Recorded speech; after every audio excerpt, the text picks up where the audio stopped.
Ions आप जानते हैं, आयंस क्या होते हैं? Ions charge charge carrying particles, charge carrying particles, charge carrying species, species, charge carrying species are known as ions. हाँ, इसमें मैं आपको वो भी क्वेश्चन बताऊंगा जो ज्यादातर कंपटीशन में पूछा गया है, ज्यादातर कंपटीशन पूछा गया है, या इस पे कौन सा क्वेश्चन पूछा जाता है इस टॉपिक से। और हर कॉम्पिटेटिव एग्जाम में इससे क्वांटम नंबर से एक क्वेश्चन पूछा ही गया, 1 नंबर 2 नंबर 3 नंबर पूछा गया। अब देखो, तो क्या ये आयन है? नहीं है। अगर इसमें चार्ज आ जाए, इसमें चार्ज आ जाए तो क्या हो जाएगा? ये आयन हो जाएगा। और चार्ज इसमें कब आएगा? जब ये एक इलेक्ट्रॉन लॉस करेगा तो ये चार्ज आ गया, ये आयन हो गया। ऐसे ही क्या है, देखो ये आयन नहीं है लेकिन इसने एक इलेक्ट्रॉन एक्वायर कर लिया, ग्रहण कर लिया, तो क्या हो गया? आयन हो गया। अब देखो यहाँ पे एक चीज थोड़ा सा ध्यान देना, देखो इसके इसलिए हमने सुना है कि आपको चीजें बिल्कुल क्लियर। पॉजिटिव चार्ज कब आता है? पॉजिटिव चार्ज आने का मतलब हो गया कि उस एटम ने उतने इलेक्ट्रॉन लॉस किए। जैसे इसे हमने क्या लिखा था? सोडियम ने एक पॉजिटिव चार्ज लाया, सो मतलब इसने एक इलेक्ट्रॉन का लॉस किया। क्या किया है? लॉस किया है। बात ध्यान रखना है, पॉजिटिव चार्ज आने का मतलब उस आयन ने उतने इलेक्ट्रॉन्स का लॉस किया है। ठीक है। निगेटिव चार्ज कब आ रहा है? देखो ये एक इलेक्ट्रॉन एक्वायर कर रहा है, गेन कर रहा है, इसलिए इसको निगेटिव। तो मतलब होता है यहाँ पे, देखो अगर यहाँ पे होता है, अगर निगेटिव चार्ज गेन ऑफ लगता है, गेन ऑफ, गेन ऑफ लगता है, जब कोई इलेक्ट्रॉन गेन करता है तो उसमें निगेटिव चार्ज आता है। और जब कोई इलेक्ट्रॉन लॉस करता है, loss of electron, loss of electron, क्योंकि इलेक्ट्रॉन क्या करता है? लॉस करता है, उसमें क्या आता है? पॉजिटिव चार्ज आता है। ये सिर्फ थोड़ा सा आपको ध्यान रखना है। अब देखो यहाँ पे जैसे हमने क्या लिखा, देखो एन में मैं इसका और इसका इलेक्ट्रॉनिक कंफर्मेशन लिखा हूँ, ध्यान देखो। जैसे इसका लिखा हमने 1s2 2s2 2p6 3s1, ये हो गया, ये हो गया। अब देखो Na प्लस, Na प्लस मतलब क्या हो गया? इसने एक इलेक्ट्रॉन लॉस किया। और हमेशा जो इलेक्ट्रॉन का लॉस होता है वो आउटर मोस्ट सेल से होता है। अब आउटर मोस्ट में थोड़ा सा आप कंफ्यूज हो सकते हैं, लेकिन होना नहीं चाहिए। देखो जिसके लिए ये वैल्यू बड़ी होगी वो आउटर मोस्ट, देखो इसमें देखो और इसमें देखो, सबसे क्लोज ये है, उसके बाद ये है, उसके बाद ये है, उसके बाद ये, मतलब आउटर मोस्ट ये है। और इसमें कितने चार्ज होते हैं? एक चार्ज आ रहा है। इसमें हमने क्या किया? इसने एक इलेक्ट्रॉन को लॉस कर दिया है, बचा हुआ क्या है? देखो 1s2 2s2 और 2p6, इस आयन का इलेक्ट्रॉनिक कंफर्मेशन। ऐसे हम लोग क्या ध्यान है, ऐसे देखो Cl है तो इसका इलेक्ट्रॉनिक कंफर्मेशन क्या है? 1s2 2s2 2p6 3s2, दिखाई दे रहा सबको, और 3p5। ये है, देखो क्यों? क्योंकि इसका डायमंड नंबर क्या है? 17 है, और इसका डायमंड नंबर क्या था? 11। अब देखो अगर ये एक इलेक्ट्रॉन गेन करता तो Cl माइनस में कब आएगा? जब एक इलेक्ट्रॉन ये गेन करेगा, एक इलेक्ट्रॉन ये गेन करेगा, तो इसमें टोटल इलेक्ट्रॉन कितने हो जाएंगे? 18 हो जाएंगे। ध्यान रखना 18 हो जाएंगे। अब इस केस में क्या इसका इलेक्ट्रॉन कंफर्मेशन होगा? एक इलेक्ट्रॉन और ऐड होगा, जिससे क्या हो जाएगा? 1s2 2s2 2p6 3s2 3p6, on group 2 to 4 4 6 10 to 12 6 18, ये इसके 18 के इक्वल। ठीक है। अब ये चीज थोड़ा सा आपको ध्यान रखना है कि आयंस जब नेगेटिव आना है कब आता है? नेगेटिव चार्ज कब आता है? when atom is gaining electron, जब इलेक्ट्रॉन उसको मिलता है या गेन करता है तो उस पर नेगेटिव चार्ज आता है। और अगर क्या कर रहा है? इलेक्ट्रॉन को लॉस कर रहा है तो उस पर पॉजिटिव चार्ज आता है। तो ये हो गया। अब देखो मैं आपको कुछ बता रहा हूँ, ध्यान देना। आपको इसका इलेक्ट्रॉनिक कंफर्मेशन लिखना है, इसका यहाँ पे देखो आप इसका इलेक्ट्रॉनिक कंफर्मेशन लिखिए, ठीक है, और फिर इसका इलेक्ट्रॉनिक कंफर्मेशन लिखिए, ध्यान दीजिएगा, इसका इलेक्ट्रॉनिक कंफर्मेशन लिखिए। फिर हम लोग क्या लिख रहे हैं देखो, और इसका भी इलेक्ट्रॉनिक कंफर्मेशन, ध्यान दीजिएगा, इसका भी इलेक्ट्रॉनिक कंफर्मेशन लिखना है। इन 4 नेगेटिव आयंस का इलेक्ट्रॉनिक कंफर्मेशन लिख के हमको आप सेंड कर सकते हैं इस पे, ठीक है। यह मेरा व्हाट्सएप नंबर है, इसी पे है, अगर आप चाहते तो उसको सेंड उस पर सेंड कर सकते हैं। यही नंबर पे व्हाट्सएप पे चलता है, ठीक है। दूसरा क्या करना है आपको, इसका इलेक्ट्रॉनिक कन्फिग्रेशन करना है, फिर किसका करना है, इसका इलेक्ट्रॉनिक कन्फिग्रेशन करना है, इसका इलेक्ट्रॉनिक कन्फिग्रेशन करना है, इसका इलेक्ट्रॉनिक कन्फिग्रेशन करना है, ठीक है। ये तो फिर आप करोगे। फिर कुछ और हैवी एलिमेंट्स दे दे रहा आपको, इसका इलेक्ट्रॉनिक कन्फिग्रेशन करना है, और Ni प्लस इसका इलेक्ट्रॉनिक, इतने पॉजिटिव आयंस का इलेक्ट्रॉनिक कन्फिग्रेशन करके आपको हमारे ग्रुप। तो ये हो गया क्वेश्चन, ये चार्ज कैरिंग आयंस। अब देखो जो क्वेश्चंस पूछे गए हैं कॉम्पिटिशन में, मैं उस क्वेश्चन को डिस्कस करने चल रहा हूँ। उस क्वेश्चन के पहले ये आपको क्लियर होना चाहिए, जिससे हम आसानी से उस क्वेश्चन में पहुंच पाए। तो हम अब उस क्वेश्चन पे चल रहे हैं। ये टाइप के क्वेश्चन हम लोग देखने चल रहे हैं कि ये क्वेश्चन, ऐसे क्वेश्चन आपको क्वांटम नंबर से पूछे जाते हैं। कह रहा है which set of quantum number is possible for 28 electron of oxygen। अब देखो ऐसे पूछा, ठीक है। तो इसके लिए आपको हम पहले बता चुके हैं कि कैसे क्वांटम नंबर निकालें, किसी भी पर्टिकुलर इलेक्ट्रॉन के लिए कैसे क्वांटम नंबर निकालें।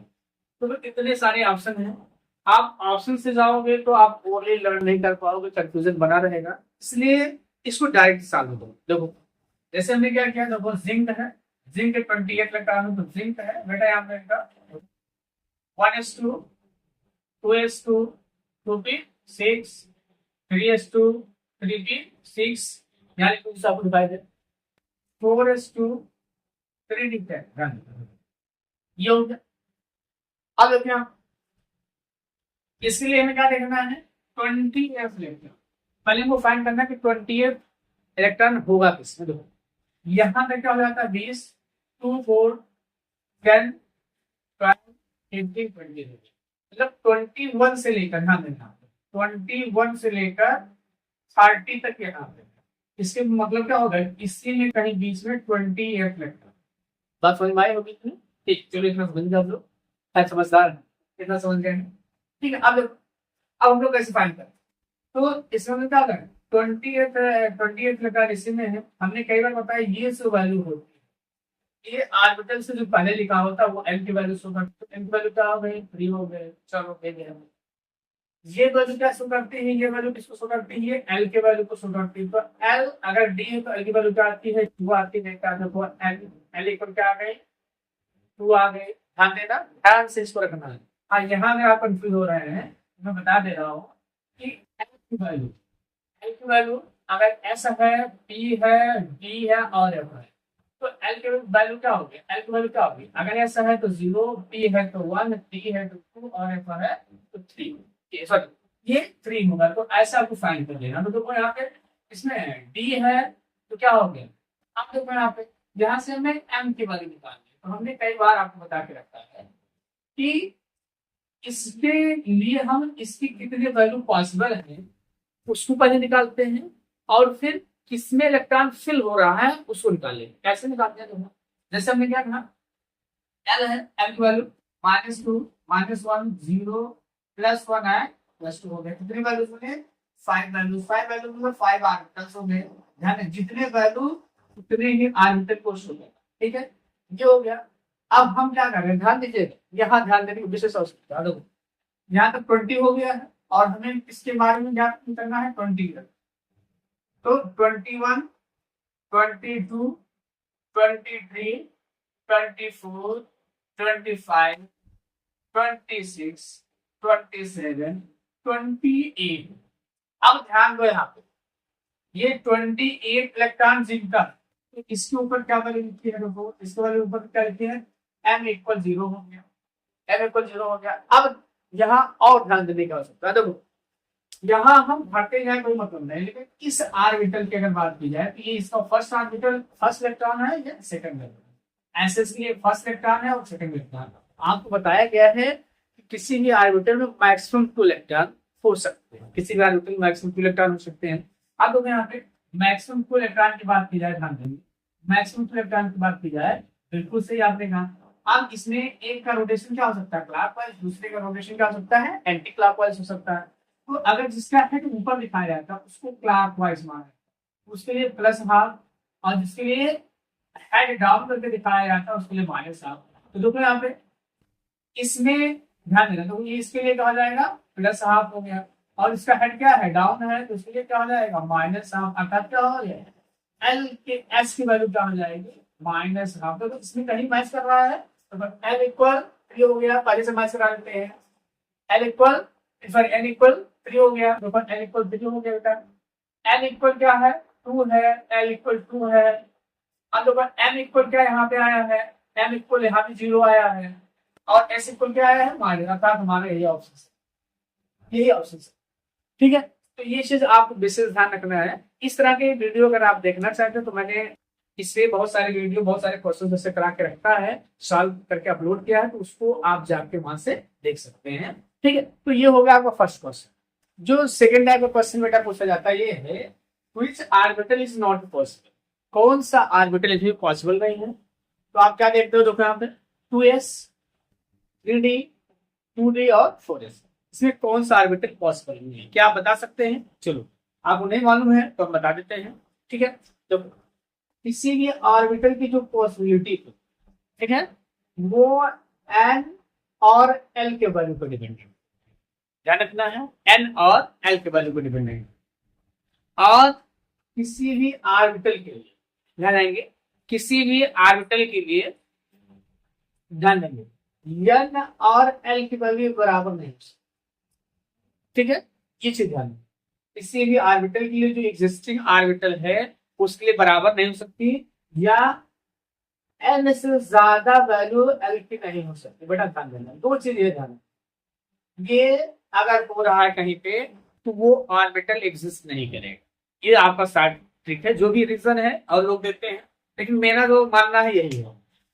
ऐसे ऑर्बिटल जिनके लिए n और l इक्वल, n वो ऑर्बिटल पॉसिबल है, जैसे हम लोग देख लेते हैं यहाँ पे देखो, जैसे देखो इसके लिए n की वैल्यू क्या है, n की वैल्यू हो गई और l की वैल्यू क्या हो गई 0, तो क्या ये n हमेशा क्या n क्या है l से बड़ा है, मतलब ये पॉसिबल है। ठीक है, इसमें देखते हैं हम लोग n की वैल्यू क्या है, इसके लिए देखते हैं n की वैल्यू क्या है 3 है, और l की वैल्यू क्या है बेटा 2 है, तो ये भी पॉसिबल है। ठीक है, तो c के लिए देखते हैं देखो n की वैल्यू क्या है, देखो n इक्वल 2 और l इक्वल क्या है, l इक्वल क्या बेटा 2, देखो इस दोनों के लिए n और l बराबर आ रहे हैं, मतलब ये पॉसिबल नहीं है। इसके लिए देख लेते हैं देखो, चौथे वाले के लिए देख लेते हैं, d के लिए क्या देख लेते हैं, n इक्वल क्या है 4 और l इक्वल क्या हो जाएगा 0। तो इसमें कौन सा केस पॉसिबल है, कौन सा केस नहीं पॉसिबल है, कौन सा केस है जो ये बताता है कोई ऑर्बिटल एग्जिस्टिंग नहीं होगा। तो अगर n और l की वैल्यू बराबर है तो वो ऑर्बिटल एग्जिस्टिंग नहीं होगा, या किसी केस में n और l ध्यान देंगे n is greater than l, वो भी ऑर्बिटल पॉसिबल नहीं होगा। बस इतना सा आपको ध्यान रखना है। ये क्वेश्चन आपसे पूछा गया है, कई बार एग्जाम में पूछा गया विच ऑर्बिटल इज नॉट पॉसिबल, तो रीजन क्या मिल रहा है, the orbital in which n is equal to l or l is greater than n orbital is not possible। ठीक है, ये चीज आपको ध्यान रखना है। तो इस तरह के क्वेश्चंस पूछे गए हैं आप लोगों में, तो ये थोड़ा सा आपको ध्यान रखना है। ठीक है, और बहुत सारे क्वेश्चंस हैं, तो उसको देखने के लिए मेरे नेक्स्ट वीडियो को देखिए आप।